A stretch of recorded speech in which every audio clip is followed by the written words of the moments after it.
Bismillah, Assalamualaikum warahmatullahi wabarakatuh. Innal hamdalillah nahmaduhu wa nasta'inuhu wa nastaghfiruh wa na'udzu billahi min syururi anfusina wa sayyiati a'malina.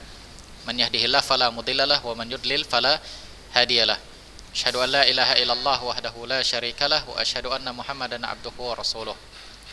Faqala jalla wa ala ya ayyuhalladzina amanu taqullaha haqqa tuqatih wa la tamutunna illa wa antum muslimun. Ya ayuhan nasu taqu rabbakum alladzi khalaqakum min nafsin wahidah wa khalaqa minha zawjaha wa batha minhuma rijalan katsiran wa nisaa'a wattaqullaha alladzi tasaaluna bihi wal arham innallaha kana 'alaikum raqiba. Ya ayyuhalladzina amanu taqullaha wa qulu qawlan sadida yuslih lakum a'malakum wa yaghfir lakum dhunubakum wa man yuti'illaha wa rasulahu faqad faza fawzan 'azima. Amma ba'd fa inna asdaqal hadithi kitabullah wa inna afdalal hadi hadi Muhammad sallallahu alaihi wasallam wa syarrul umuri muhdatsatuha fa inna kulla muhdatsatin bid'ah wa kulla bid'atin dhalalah wa kulla dhalalatin finnar.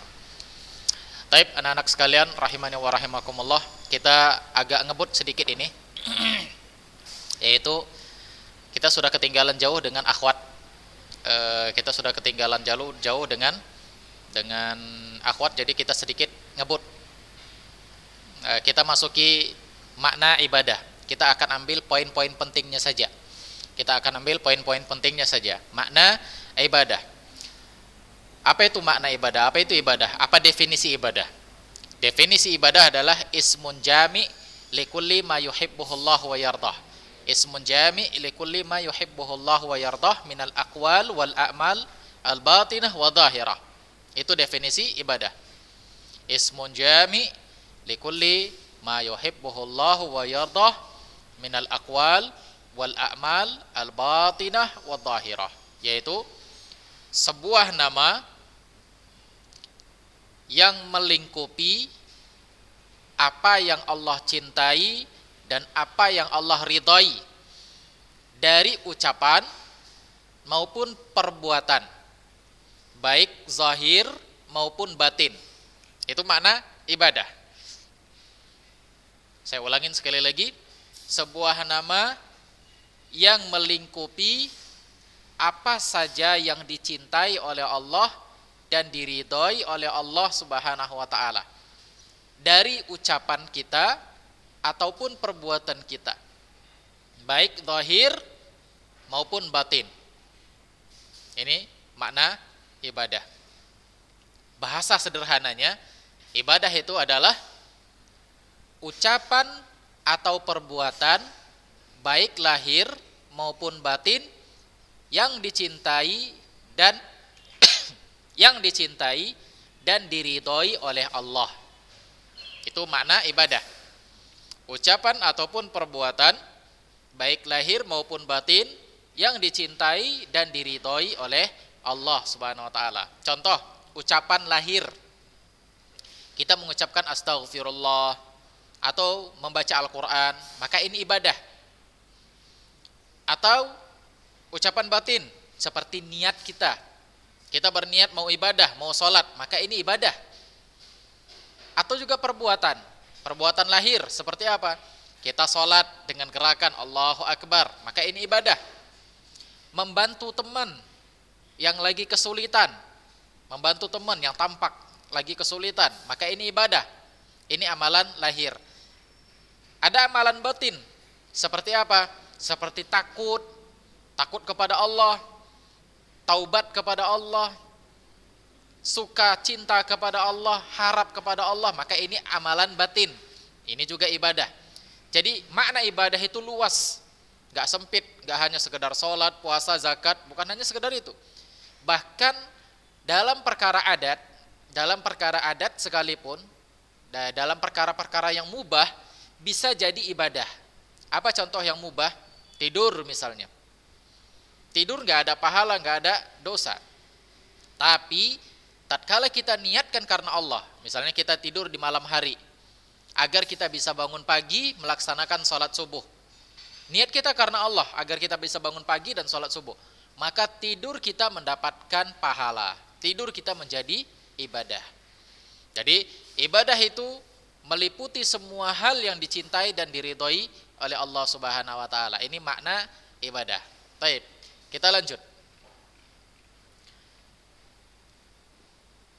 Ibadah, annal ibadah hiya allati khalaqallahu al-khalqa min ajliha. Ibadah adalah sebab diciptakannya makhluk. Ibadah adalah sebab diciptakannya makhluk. Jadi kita itu diciptakan oleh Allah sebabnya karena ibadah. Sebabnya karena ibadah, bukan karena yang lain. Sebabnya karena ibadah. Allah katakan di dalam Al-Qur'an surah Adz-Dzariyat, "Wa ma khalaqtul jinna wal insa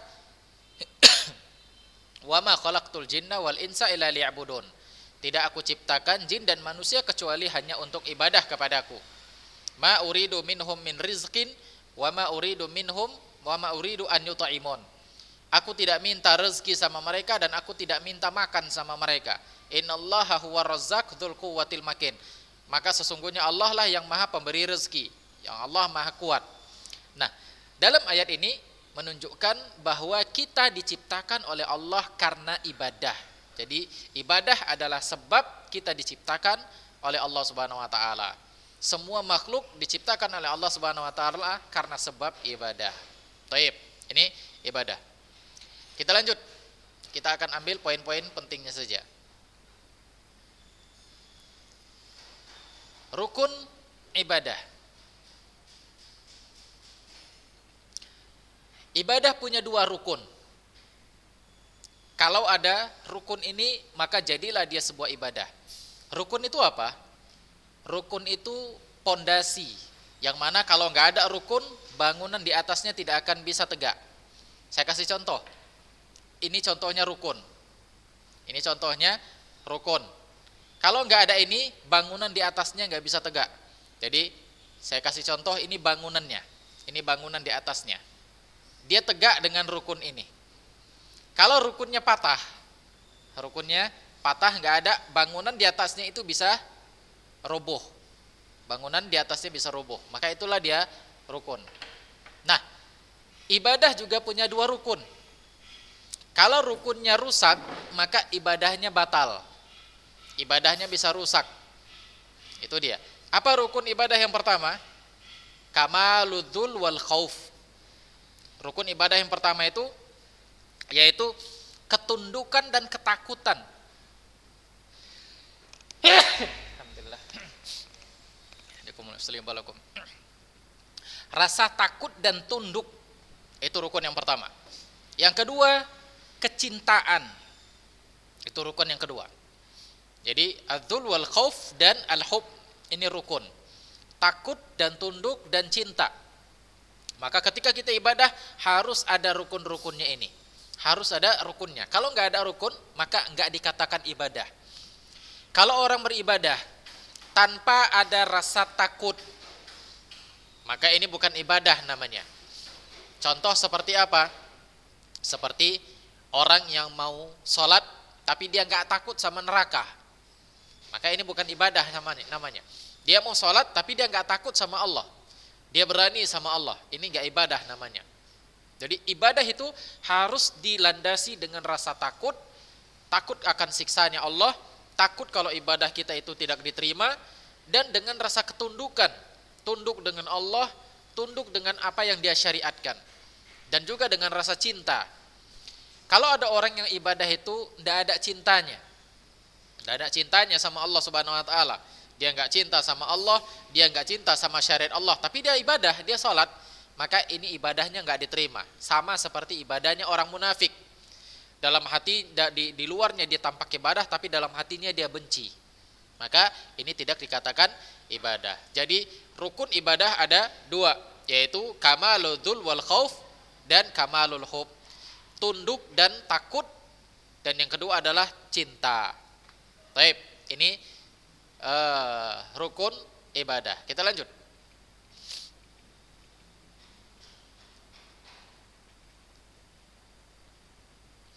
Tauhid sebab diterimanya ibadah. Tauhid sebab diterimanya ibadah. At-tauhid sababu qabulil ibadah. Tauhid adalah sebab diterimanya ibadah. Jadi kalau kita mau beribadah kepada Allah, kita tidak akan diterima kalau tidak bertauhid. Kalau tidak bertauhid, yaitu kalau tidak mengucapkan la ilaha illallah. Ya, kalau orang mau ibadah, dia harus muslim dulu. Kalau enggak muslim, ibadahnya ditolak. Contoh, misalnya ada orang kafir yang nyumbang lembu untuk kurban. Kurban ibadah kan? Ya, kurban ibadah. Tapi ketika orang kafir yang nyumbang lembu untuk kurban, maka kurbannya ditolak. Ya, kita ambil sumbangannya, tapi dia kurbannya ditolak. Karena apa? Karena dia bukan muslim. Sementara syarat harus diterimanya ibadah, yang pertama harus dia mengucapkan la ilaha illallah, dia harus muslim, dia harus bertauhid. Oleh karena itu para ulama mengatakan syarat dari ibadah itu yang pertama ikhlas kepada Allah, artinya bertauhid. Artinya bertauhid, ikhlas kepada Allah. Yang kedua syarat ibadah itu adalah dia harus ikut sunnah Nabi sallallahu alaihi wasallam. Ittiba kepada apa yang disyariatkan oleh Allah Subhanahu wa taala. Yaitu Allah menurunkan Al-Qur'an kepada Nabi sallallahu alaihi wasallam, maka kita harus ikut perintah Nabi sallallahu alaihi wasallam. Kalau enggak sesuai dengan sunnah Nabi, ibadahnya tertolak. Oleh karena itu, syarat ibadah ada dua, yaitu ikhlas. Yang pertama ikhlas, yang kedua ittiba kepada Nabi sallallahu alaihi wasallam. Baik. Kita lanjut. Syirik. Apa itu syirik? Syirik adalah yunaqidul iman bil uluhiyatillahi wahdah. Syirik adalah sesuatu yang bisa menolak keimanan kita kepada Allah Subhanahu wa taala dalam urusan uluhiyahnya. Syirik adalah sesuatu yang bisa membatalkan tauhid uluhiyah kita. Syirik sesuatu yang bisa membatalkan tauhid uluhiyah kita. Apa contohnya? Contohnya ketika kita minta sama Allah, ketika kita berdoa, tapi kita berdoa bukan sama Allah, tapi sama mayat-mayat yang ada di dalam kubur, sama Pak Kiai yang sudah meninggal, sama ustadz yang sudah meninggal. Kita minta doa, maka ini namanya syirik. Ini hukumnya haram.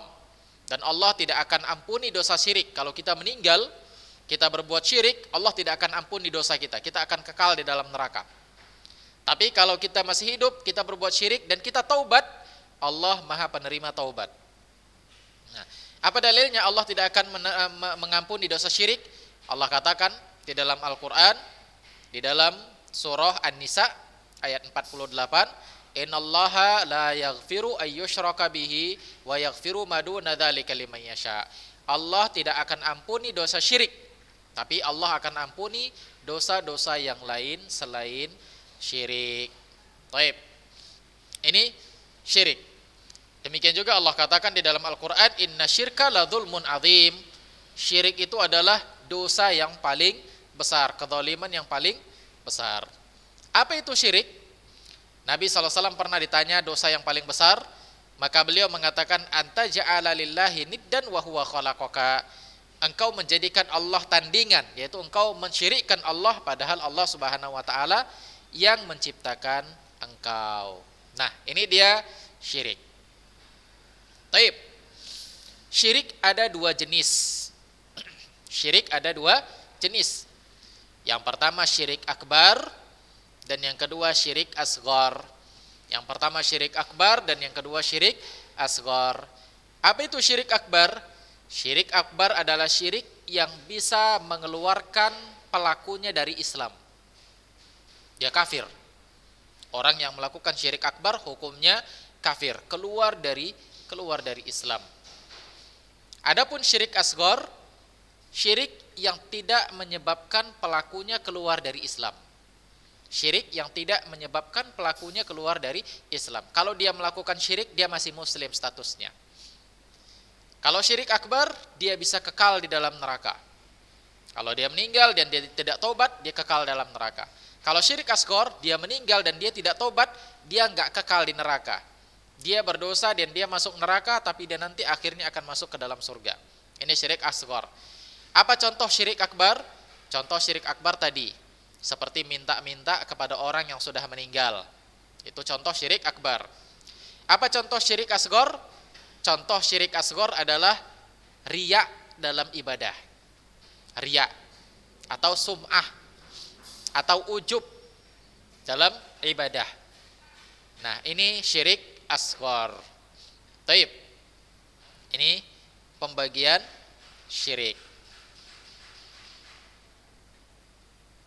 Nah, di sini didefinisikan syirik itu adalah kullu qaulin, syirik asghar adalah kullu qaulin wa au amalin yakunu wasilah ila syirkil akbar.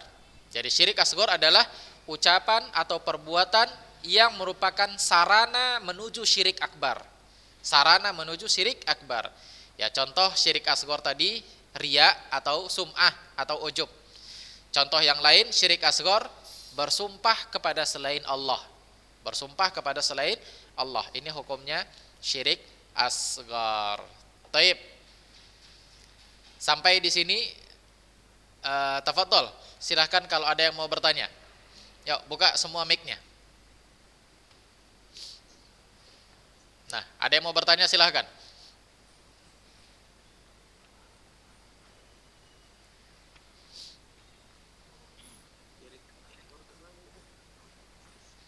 Taib, siapa yang mau bertanya sebutkan dulu namanya, baru bertanya. Taib, Ahmad Fadil.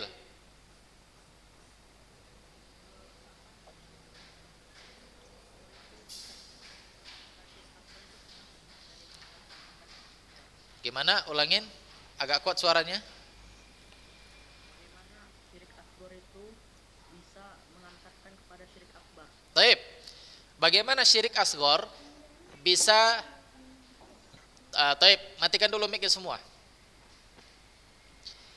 Kapan syirik asghar bisa membawa seseorang kepada syirik akbar? Kapan syirik asghar bisa membawa kepada seseorang kepada syirik akbar? Contoh, misalnya dia bersumpah kepada selain Allah. Bersumpah kepada selain Allah, misalnya bersumpah dengan apa? Bersumpah demi bumi, bersumpah demi langit, bersumpah demi dewa-dewa dan yang lainnya. Kalau hanya sekedar bersumpah, ini syirik asghar. Tapi kalau dia meyakini, misalnya dia bersumpah dengan langit, dia meyakini langit itulah yang menciptakan semua alam. Dia meyakini langit itulah yang berhak disembah. Maka ini menjadi syirik akbar. Ini menjadi syirik akbar. Kalau dia bersumpah kepada selain Allah, maka syirik kecil. Tapi kalau dia meyakini yang dia sumpahi itu, dia yakin yang dia sumpahi itu adalah yang berhak disembah, jadi syirik akbar. Contoh, dia bersumpah misalnya dengan matahari. Demi matahari, saya bersumpah, saya tidak mencuri katanya. Ini syirik asghar, ini syirik kecil. Karena dia bersumpah dengan matahari. Tapi kalau dia sampai meyakini matahari adalah Tuhan yang disembah, maka dia menjadi syirik akbar. Paham?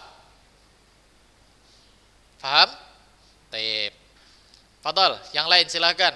Kalau mau bertanya, tafadhol, silahkan. Sebelum kita lanjut pelajaran, sebutkan namanya, kemudian silahkan tanya.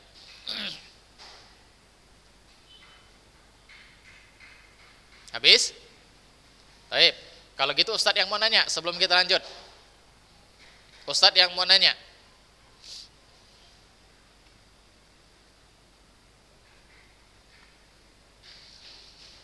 Hadar.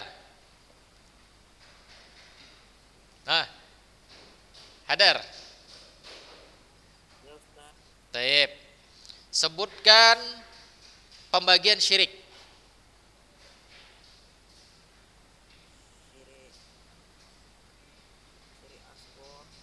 Ya. Syirik asghar dan syirik akbar. Taib, sahih, benar. Syirik asghar dan syirik akbar. Taib. Siapa lagi nih ya?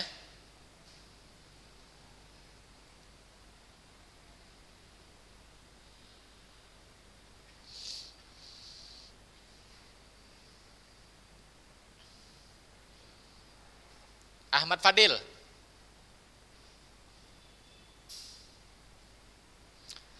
Mic-nya dibuka, mic-nya dibuka. Nggak bisa.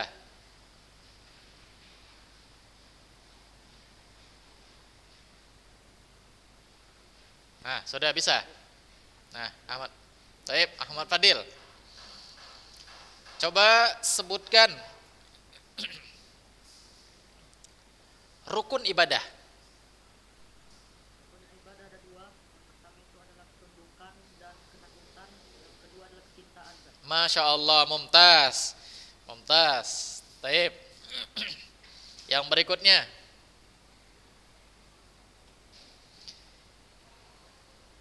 Muhammad Daniel Akbar.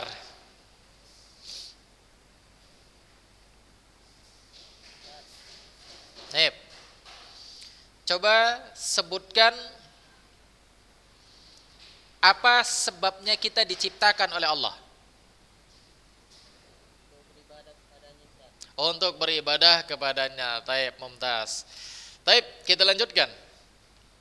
Kita lanjutkan.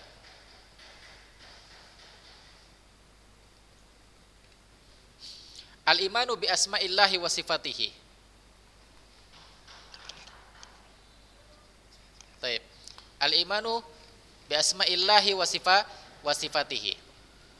Beriman dengan nama-nama Allah dan sifat-sifat Allah. Apa makna beriman dengan nama Allah dan sifat-sifat Allah Subhanahu wa taala?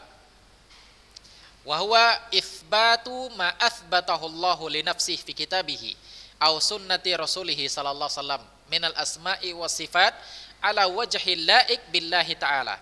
Ini dia makna dari beriman dengan nama dan sifat-sifat Allah, yaitu menetapkan nama dan sifat Allah, menetapkan nama dan sifat Allah sebagaimana yang Allah tetapkan untuk dirinya di dalam Al-Quran,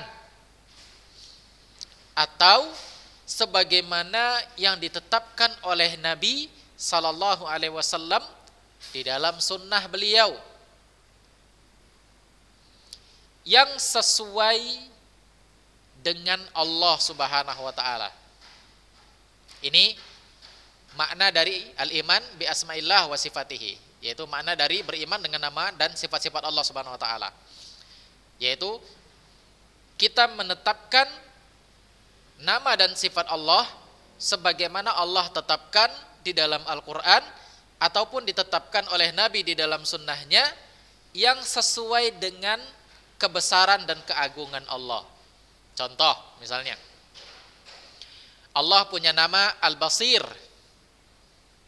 dan Allah punya nama Al-Basir, yaitu artinya yang maha melihat, dan Allah punya sifat melihat di sini.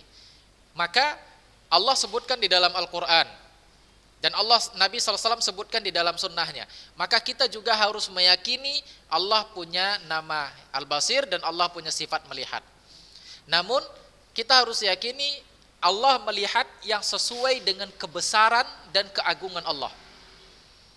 Apa itu? Yaitu Allah maha melihat, Allah melihat semuanya, Allah mampu melihat semuanya. Ini sesuai dengan kebesaran dan keagungan Allah. Kita juga punya sifat melihat, kita punya mata, kita melihat, tapi sesuai dengan kondisi kita. Kita hanya bisa melihat mungkin jaraknya sampai 10 meter atau sampai 100 meter. Lebih dari itu kita nggak bisa melihat lagi. Kita nggak bisa melihat lagi.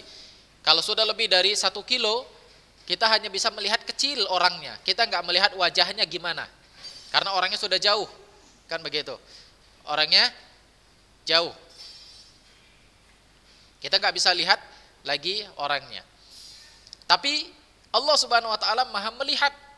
Allah melihat walaupun jauh sekalipun, Allah melihat. Bahkan Allah bisa melihat apa yang ada di dalam tubuh kita, apa yang ada di dalam hati kita. Allah lihat semuanya. Maka ini namanya kita menetapkan nama dan sifat Allah sesuai dengan kebesaran dan keagungan Allah Subhanahu wa taala. Ini contoh yang pertama. Contoh yang kedua, kita punya sifat mendengar. Allah juga punya sifat mendengar. Tapi kalau kita mendengar sesuai dengan diri kita, yaitu kita hanya bisa mendengar yang dekat-dekat dengan kita. Kita nggak bisa dengar apa yang suara orang yang ada di Jakarta. Kita nggak bisa dengar suara orang yang ada di Jakarta. Kita nggak bisa dengar. Kita juga nggak bisa dengar suara orang yang ada di dalam lautan. Tapi Allah Maha mendengar. Allah mendengar apa saja dari suara makhluk yang ada di dalam lautan. Allah mendengar suara siapa saja yang berada di dalam bumi. Allah Subhanahu wa taala maha mendengar. Nah, ini namanya menetapkan sifat Allah sesuai dengan kebesaran dan keagungan Allah Subhanahu wa taala. Nah, demikian. Nah, Allah Subhanahu wa taala menyebutkan di dalam Al-Qur'an, Fatirus samawati wal ard, Allah menciptakan langit dan bumi, ja'ala lakum min anfusikum azwaja wa minal an'ami azwaja. Allah jadikan kalian, setiap kalian itu ada pasangan. Demikian juga Allah jadikan setiap binatang-binatang itu ada pasangan. Dan di akhir ayatnya Allah katakan wa huwas samiul basir, dia maha mendengar lagi maha melihat. Nah, ini menunjukkan Allah Subhanahu wa taala memiliki nama dan sifat-sifat. Apa saja di antara nama Allah? Seperti Ar-Rahman, Ar-Rahim, As-Sami, Al-Basir, Al-Aziz, Al-Hakim. Dan setiap nama Allah memiliki sifat. Allah memiliki sifat Al-Hakim, yaitu maha bijaksana, yang maha pembuat hukum. Maka Allah juga punya sifat bijaksana. Jadi setiap nama memiliki sifat. Namun tidak setiap sifat memiliki nama Allah Subhanahu wa taala. Contoh, Allah punya sifat marah, ghadab. Allah punya sifat marah, tapi namanya bukan Al-Ghadib. Nah, jadi setiap nama memiliki makna sifat, tapi tidak setiap sifat ada nama Allah di situ. Nah, taib, mafhum? Taib, sebelum kita akhiri, tafadhol, silakan bagi yang mau bertanya. Silakan bagi yang mau bertanya. Silakan buka mic-nya. Nah, yang mau bertanya sebutkan dulu namanya. Ahmad Fauzan. Bentar, saya cari dulu yang mana nih Ahmad Fauzan. Nah, taib, sudah ada nampak. Ahmad Fauzan. Naam, silakan. Kita bersumpah, kita bilang demi apapun, itu termasuk syirik asgar. Syirik asgar. Kita emang sumpah tuh demi Allah ya. Iya. Kalau bersumpah harus dengan nama Allah Subhanahu wa taala, enggak boleh sama yang lain. Enggak boleh kita bersumpah dengan nama bapak kita. Ya demi ayah saya, enggak boleh. Demi ibu saya, enggak boleh. Ya demi patung, enggak boleh. Itu masuk ke dalam syirik. Waktu bagaimana cara menghilangkan itu? Taubat. Dan dosa Taubat. tobat. Iya. Bertobat kepada Allah, jangan pernah ulangi lagi. Kita minta ampun kepada Allah, ya Allah, astaghfirullah, astaghfirullah dan yang lainnya. Minta ampun sama Allah. Sehingga kita enggak jatuh ke dalam syirik lagi. Taib. Taib, naam, itu aja. Taib. Abdurrahim. Abdurrahim, bentar Abdurrahim. Ustaz mau cari dulu. Abdurrahim apa ini? Taib, silakan, fadhol tanya. Yang lain kalau enggak bertanya, mic-nya dimatikan dulu. Ya, silakan. Hukum orang-orang yang mentakwil nama Allah Subhanahu wa taala. Nama-nama Allah dan sifat-sifat Allah tidak boleh kita takwil. Tidak boleh kita takwil. Semua harus diserahkan sesuai dengan makna dari nama Allah Subhanahu wa taala itu. Contoh, misalnya apa? Allah Subhanahu wa taala memiliki sifat istiwa, yaitu beristiwa di atas arasy. Maka tidak boleh kita takwil makna istiwa kepada makna yang lain. Enggak boleh. Istiwa itu maknanya adalah ulu, ketinggian. Enggak boleh kita takwil, kita ubah menjadi berkuasa. Tidak boleh.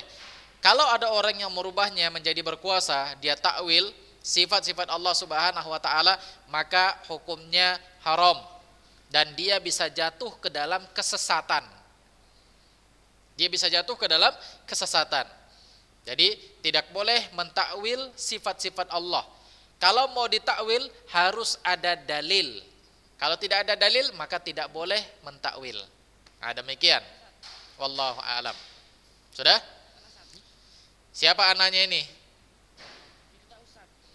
Firdaus. Bentar, Ustaz mau cari Firdaus. Firdaus.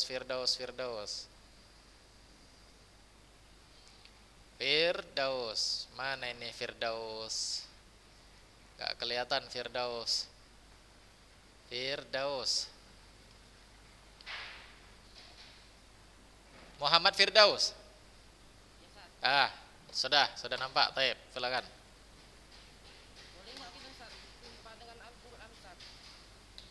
Taib, boleh nggak bersumpah dengan Al-Quran? Demi Al-Quran saya bersumpah. Boleh nggak kita bersumpah dengan Al-Quran? Taib, Al-Quran itu bukan makhluk. Al-Quran adalah ucapan Allah Subhanahu wa ta'ala. Al-Quran adalah kalamullah. Al-Quran adalah kalam Allah Subhanahu wa ta'ala. Jadi kalau yang dia maksud kita bersumpah dengan Al-Quran, maksudnya bersumpah dengan sifat-sifat Allah Subhanahu wa ta'ala, maka hukumnya boleh. Misalnya demi Ar-Rahman. Ar-Rahman adalah nama Allah dan sifat Allah. Ar-Rahman adalah nama Allah dan sifat Allah Subhanahu wa ta'ala. Ya, demi Allah, demi Rahman, demi Allah Subhanahu wa ta'ala, maka ini boleh.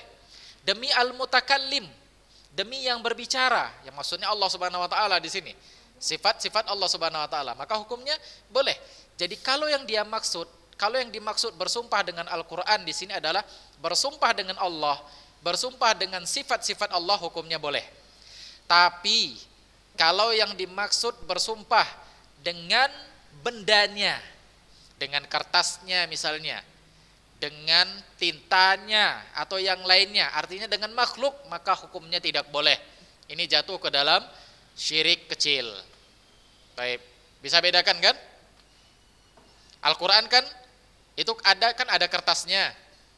Nah, kertasnya itu makhluk, tapi kalau Al-Qurannya adalah sifat Allah, Al-Qurannya adalah kalamullah.